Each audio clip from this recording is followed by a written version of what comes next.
come on up. All right, introduce yourself. Rushdi, formerly with the HCS-5 and Hal-3. Also one of the coordinators here with our West Coast reunion. Chris, thank you. Yes, now tell us what's this all about, and how did you brainstorm this idea? Back in 2001, I had the opportunity to sit down with Master Chief Charlie Cass, and we started talking about having a reunion. It had been about 4 years since the last reunion had occurred with the HAL-5 squadron, and we said we need to put something together pretty quick because a lot of folks are getting sick and kind of passing on. Unfortunately, Master Chief passed away about four months later, and so my commitment to him was to carry on the torch and make this happen. So myself, Ray Ballant, Sean Butcher, and Mark Brush, starting in January, kind of came together, and in typical form for this community, with limited resources and not enough time, we pulled together what we have today. Put together the inaugural Firewolf West Coast Association reunion here in La Mesa. So very fortunate that the Firewolf Association was born out of a desire to pull the communities together. So we look back historically back from the days of Vietnam to the present day. You can trace our lineage back to HAL-3 and VAL-4 and HC-7 in Vietnam. To the present day, special operations communities that's depended so highly on HSC-85, which unfortunately was just disestablished yesterday. So very honored, very privileged to be here to kind of carry the torch and hopefully build a fellowship, build this community so that we can continue on with the mission, remembering, reconnecting, and celebrating the successes of 60 years of naval aviation helicopter support and special operations in CSAR. Well, that's outstanding, and my God, this is going to be a good turnout right now, right? It's happy hour, right? Happy hour. We'll have a good time, a great turnout. And typical format for this group, right? They were early, and they were ready to go. Yeah. So it's very, very typical of this community, right? All right, and you got something in your hand. I do. What Yes. do you got? Yes. So we made the program. There's actually a patch. Chris, this is a gift for you from the association. So tell us about this patch. Who designed it? Yeah. So this was designed by the association. The names escape me, so I apologize. I'm not going to name anybody in case they're going to be missed. But the idea of the patch is it represents kind of a collective from our Vietnam days to the current age. I will get the actual clear definition for you later because I don't want to misrepresent any pieces and parts. But you'll see the trident.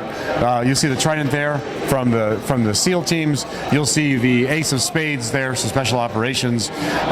You've got the red. You've got the wings of the Firehawk. You've got the Red Wolf. And there is more. There is more there with the Vietnam era ribbons. So, but they're the highlights. I'll get more at the next interview. And what else you got? So this is the program. Today's program, right? It's the program that you got that you're showing us tonight. Right. And what else? You made some. What do we got? And some customized glasses. We have some customized glasses. Kind of hard to see. It's got the Firewolf logo on it. All right. If you were able to join us here, you'd receive one of these as well as your patch. See, you should have come.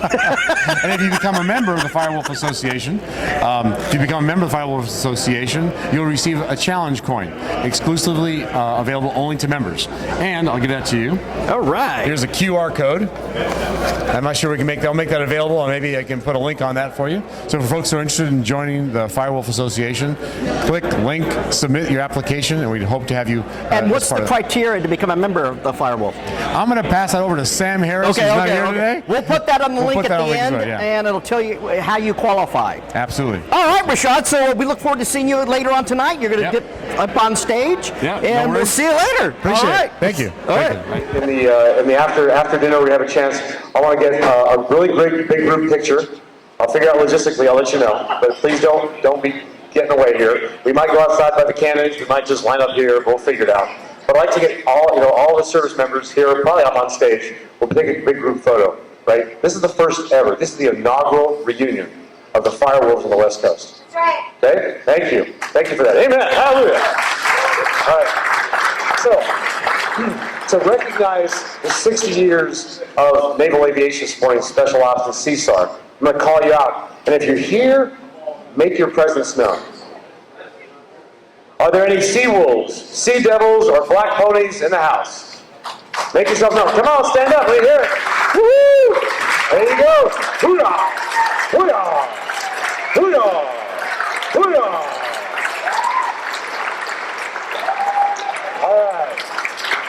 Let's see it again. That was okay. Let's see it get a little better.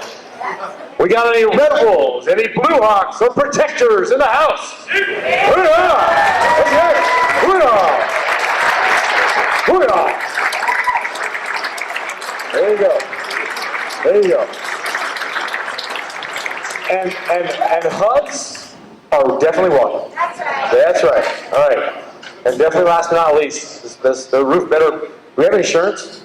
Because if the roof collapses, you know, someone's got to pay for it. Do we have any Red Wolves or Firehawks in the house? Let's hear it. Woo! Yes, sir, ladies and gentlemen. Do it. I'm going to go totally unscripted here. Hold on. Let's take a picture of you all, because this is awesome. All right.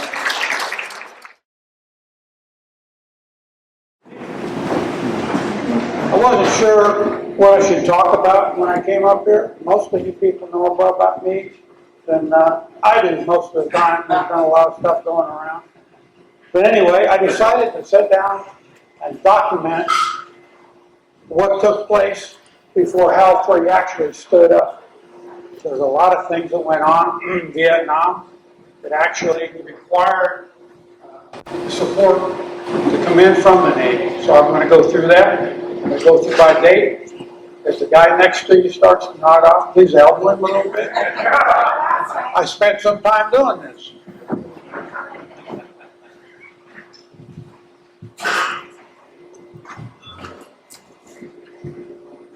Okay, 1965. Everybody that was alive in 1965, raise your hand. Yeah. All right. Original operations were dependent upon Army support inland and offshore. The Navy was involved with destroyers, Coast Guard cutters, and other stuff, trying to prevent the inland routes through the water into the Delta area of Vietnam. Spring of 1966, shortcomings with the operation started to show up.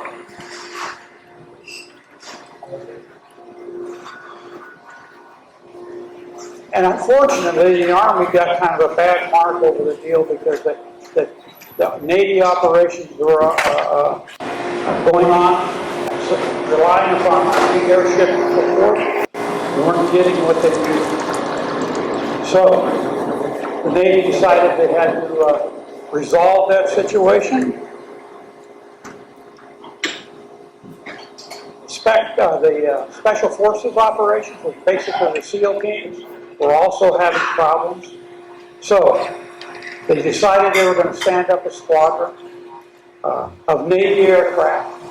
But Navy didn't have any aircraft to fit the mission. The S-3 was too big and bulky.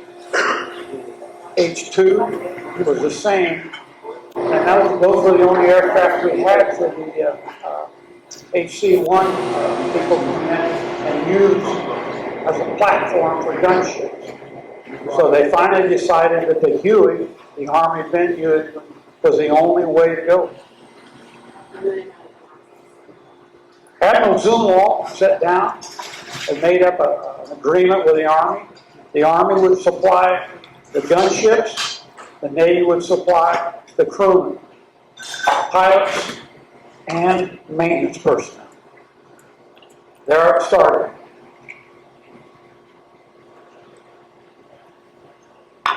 They initiated training in country. HC-1, most of us know about HC-1. Anybody that does not, that was the only helicopter squadron the Navy had. All they had was detachments for different types of airplanes. So it was a big change for the Navy to start addressing the detachments a little differently. We went to Army schools. We learned the maintenance on the Huey. We went to Army schools to learn how to shoot a gun out of the back of the helicopter. Then we got in country. The gentleman back here that was a part of that program, Al Wilson was one of the original guys who went through that program. So if you see him later, you can ask him a few questions about what took place when he was in there. June of 1966, HC-1 formed up 4 detachments from volunteers out of the States. They were sent to Imperial Beach, California for training for 5 to 6 weeks. And then they were put on an airplane to go to Southeast Asia, where they went to Saigon, where they went to an Army Aviation Unit, the 120th Aviation Unit in Saigon, finished up some of the training that they had. They flew with the Army for probably 3 or 4 months. Once they got enough aircraft, then they were on their own. At this point in time, the Navy decided to need a name for the new operation. They had new boats going to be going to take care of the interdiction. The river patrol boats, they surfaced, they came up. For those of you not aware, the river patrol boats, the fiberglass boats, 31 foot in length, they had a top speed of about 30 knots, and they could run in about 18 inches of water. That was significant because most of Vietnam, especially in the Delta area, was water during about 6 months of the year. Originally, our detachments started launching off of LSTs off the coast, and as we got more aircraft, they moved inland, some shore bases, most of the time in the middle of rivers. The U.S. Army provided us with 22 gunships at that point in time, and we only had about 6 or 7 detachments deployed.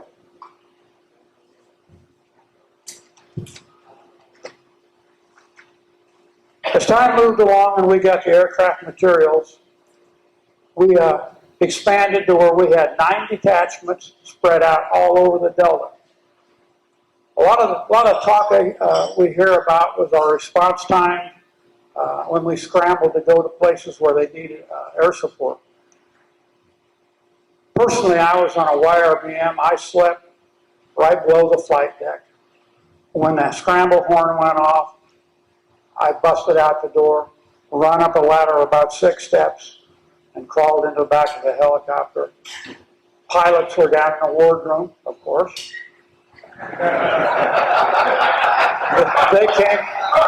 They came when they got their boots on. But realistically, they were right on our tails. The guys come up to the aircraft. Typically, if you were the fire team leader, you stayed down below to get the coordinates and the problem and the issues that they were getting ready to go out on. Co-pilot would come up, he would strap in, and he'd actually start the aircraft. Sometimes it was actually spinning on the deck for the FTL, the fire team leader, would come up and get in. And that's the way we got off the deck in 3 to 5 minutes, headed towards where we were being scrambled to. Our YRBM, like I was on, we had problems with weight going on and off. We were 30 foot off the water. Huey was underpowered for that kind of an operation. So we only filled our fuel tanks up halfway so we could get on and off the deck without flying into the water. So FTL at that point would find out where we're going.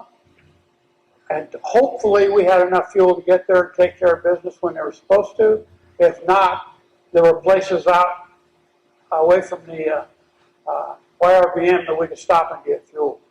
But that was typical of a night scramble. We'd identify that, we'd put in a strike on a target. Oftentimes we did not put a strike in on a target. Oftentimes it was just a fire drill. We'd go out, ascertain, and come back. But often we never knew when we were going to go out and have to really actually get into a firefight.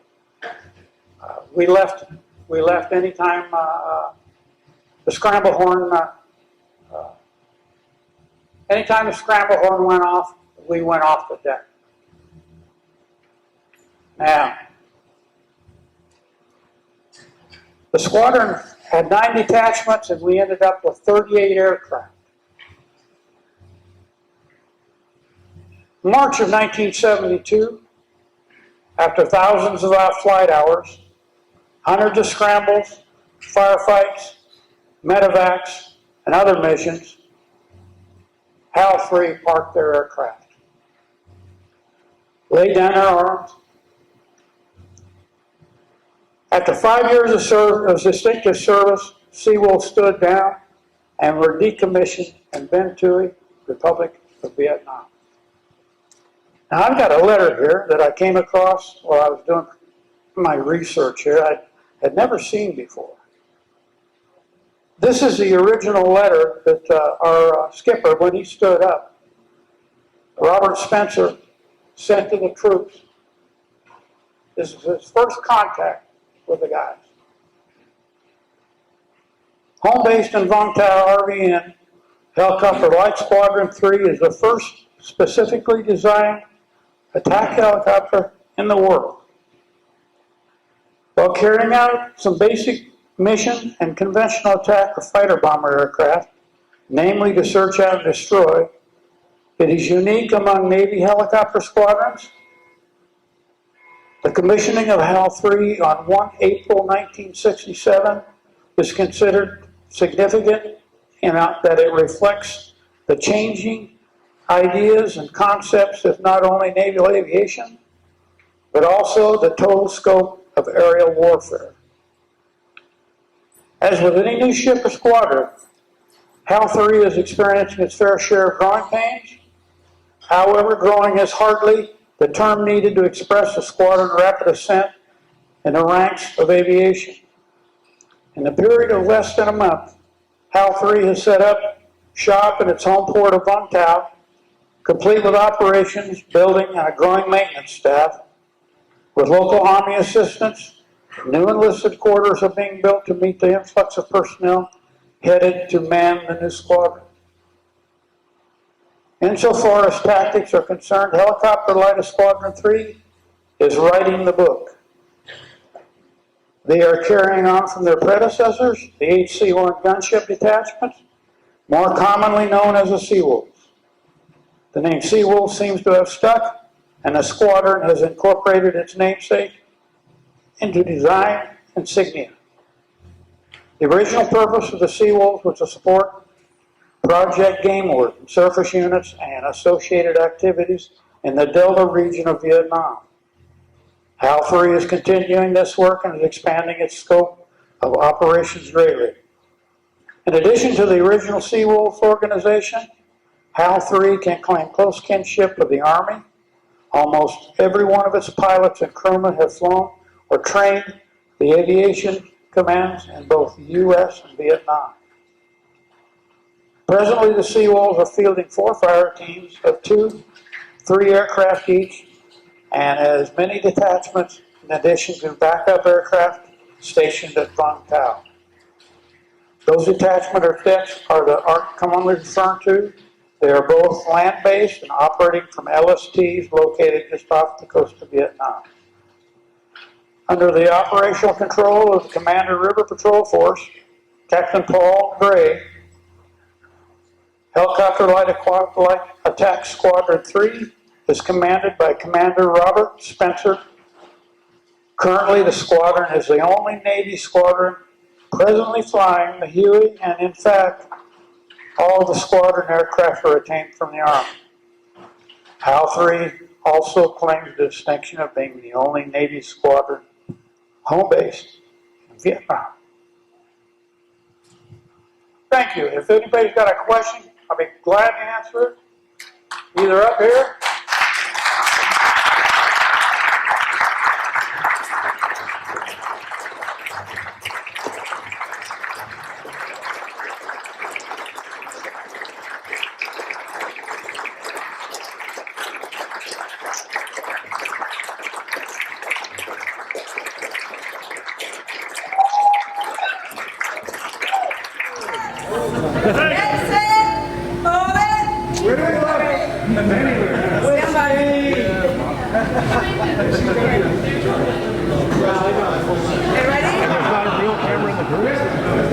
I know. But the iPhones are pretty good. Are we ready? One? Yes, they are. 2,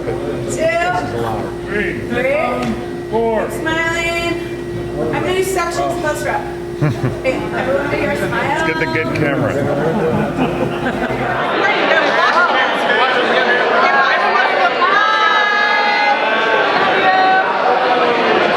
Okay, so it's been a hell of a night. I'm sure you guys are all tired. Yes. Butch is going back to Norfolk or South Carolina, you said? Ray's going back to Slidell? No, I'm heading north to fish. Oh my goodness. Back to LA. Oh, you're together. All right, we had a good time, That could be the longest and you made it. trip, LA. It's Thank you, Chris. 8:33. I've never been to a reunion party that ends at 8:33 at night. We are all But fired you're 3 up. hours ahead. Oh, 2 hours ahead. You're 3. Yeah. All right. See you.